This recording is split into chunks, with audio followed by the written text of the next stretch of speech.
Welcome to Subramani. This is a small note by Travis Bradbury, the co-author of Emotional Intelligence, a book which investors would do well to read. And he talks about how complaining is bad for your brain and for your health. I thought, of course, it's got nothing to do with finance with which we deal normally, but I thought this was very interesting, so people should know that the neurons in your brain are situated in such a way that when you complain, they keep coming together, and it makes complaining easier. So let me tell you in his language what he says. He says research shows that people complain once a minute during a typical conversation, and complaining is tempting because it feels good, right? You know, it's wallowing in mud like a pig, and just like smoking or things like that, and your brain loves the efficiency and doesn't like to work harder than it has to. So whenever it has to complain, the neurons get together, and when you repeat such a behavior, it keeps doing it again and again, so much so that you yourself don't realize that you are complaining. And I've noticed this. I've noticed people who will come and crib about, I mean, let's take a simple one, the Swachh Bharat. If you think Swachh Bharat failed near your house, you are at fault. You don't expect the Prime Minister to come there and clean up, right? He is given a call that Bharat should be Swachh. Then it is up to us at individual levels to keep the house clean, to keep the building clean, to keep the mohalla clean, to keep the road clean, and make sure that we are clean. Going and saying, oh, nothing has happened is wrong, right? That's what we do. We crib, we complain. Any new statute and we complain, but we accept it after some time. So if you stop complaining, what happens, right? So you can't even, like Travis says, you can't blame the brain. Who would want to build a temporary bridge every time you need to cross a river? It makes a lot of sense to construct a permanent bridge. So your neurons grow closer together and the connections become more permanent. So, and scientists like to describe this process as neurons that fire together, wire together. So because you're complaining, those neurons get together and work more efficiently. And repeated complaining rewires your brain to make future complaining more easy. So you just keep complaining, you become a good complaint master, and it is definitely bad for your health. An area of your brain which is critical to problem solving and intelligent thought gets damaged, and damage to that active to the hippocampus is scary, especially when you consider that it is one of the primary brains destroyed by Alzheimer's. Right? Well, it's not an exaggeration that it harms you. It is bad for your health.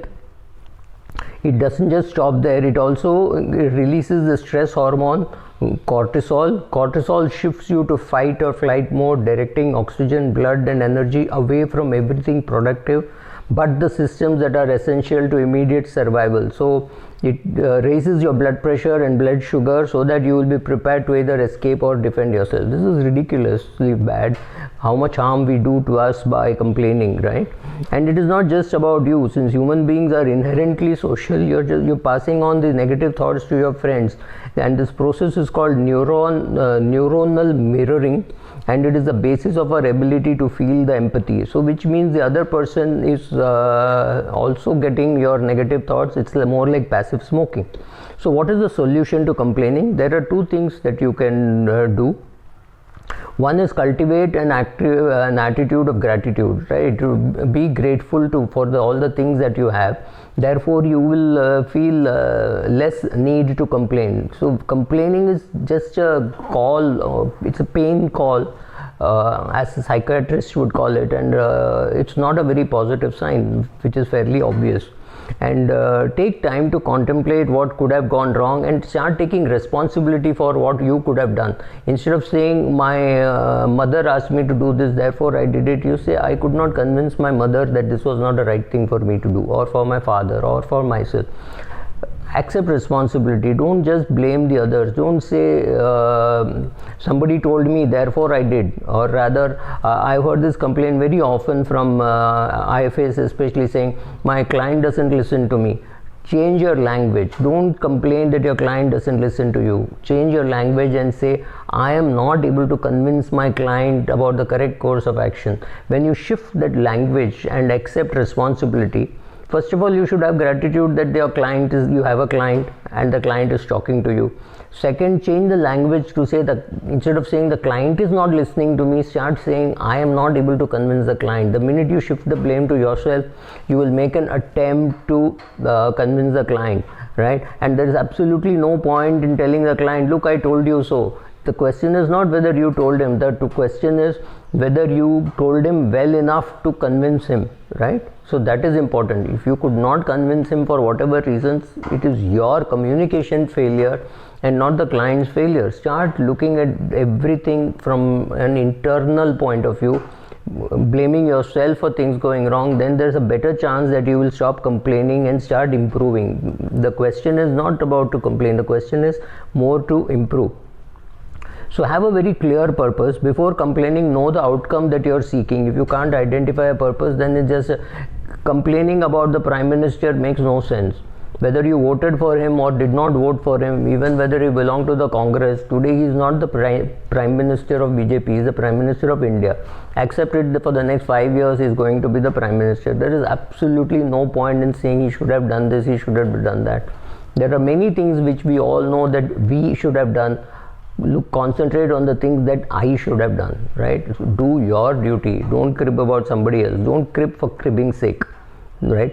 Start always with something positive. Whenever you're starting a conversation with somebody, start with something positive. Think of the positive things that you have to say during the conversation, because it's easy to slip into the complaining mode.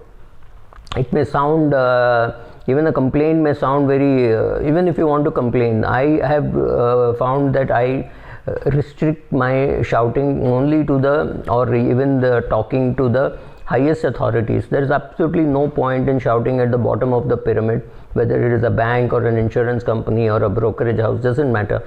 Don't shout at the kids below. They have lack of training or lack of motivation, whatever. That is the problem of the company.